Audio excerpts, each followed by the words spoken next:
everything to be normal, because you're in shock the first few months. You say, I thought I'd just take these new magic pills, and it's not like that.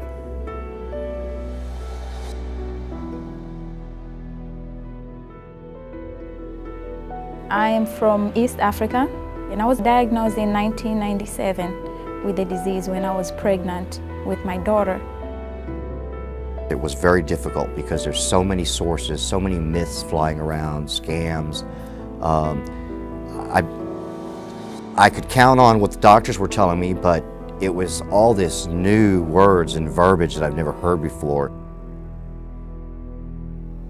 The Center for AIDS was founded at a time when hope was just beginning in 1995. New drugs, new ways of treating a disease that had been hopeless for a long time, and a death sentence.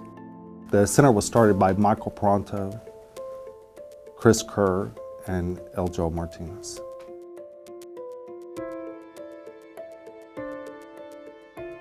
It was a grassroots organization where people met, discussed the most serious things in their lives, and that was to stay alive.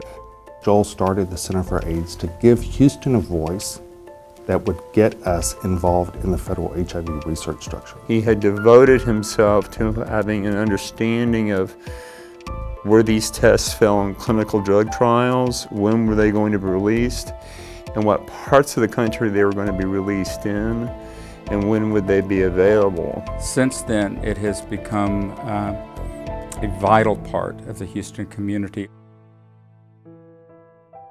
We exist to make sure that people who are HIV infected know what their treatment options are. The Center for AIDS is a unique organization in that it provides basically two primary thrusts. One is advocacy and the other is information. I don't believe there's any other place in Houston like a Center for AIDS. One of the things I like about it is you can walk in through these doors and get any information you want. Any information that I needed was here. I was even able to figure out how I can exactly advocate for people who live with this disease. I see patients get frustrated because they are overwhelmed with all this new information. And I was overwhelmed at first too. Primarily, our constituents are people who are living with HIV infection.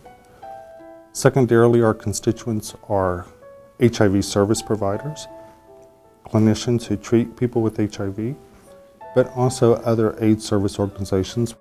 There are many dads and moms and brothers and sisters that would come to the center to learn more about what their child or partner is taking and how it's impacting their life. My life was changed the second I walked in here, because all the events that had taken place after that, they are so great and they impacted so many people. And I didn't know I had any potential to do so much. I'm proud to be a part of whatever the Center for AIDS has going on at any time, because I know it has empowered me over the years to do for myself, and I know it can help others as well. Research advocacy guarantees that the scientific research community will stay relevant to the needs of HIV-affected persons. And we have to continue doing more research and to see ways in which we can prevent infection, more research on cutting-edge medications that patients can use. When we started, Houston was not part of the federal HIV clinical research structure. Today it is, and it is in a big way.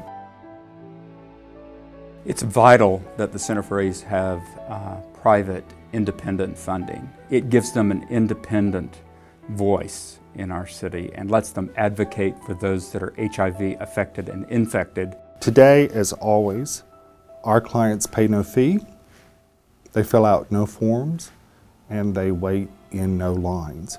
I think becoming a donor to the Center for AIDS is a remarkable opportunity to support an organization that is a good steward. historically, there's a lot of stigma associated with this diagnosis. And historically, people have been fearful about letting others know that they had HIV. So when you come here, you don't even have to tell us your name. When a person comes into the Center for AIDS, they can be entrusted with the fact that no one here is going to out them. They can come in here, talk about whatever it is that they're looking to find. I really have to question how my health would be today if it wasn't for the Center for AIDS. If you take the services that the Center for AIDS offers out of this place, I don't know what these people will do. It's going to be really devastating.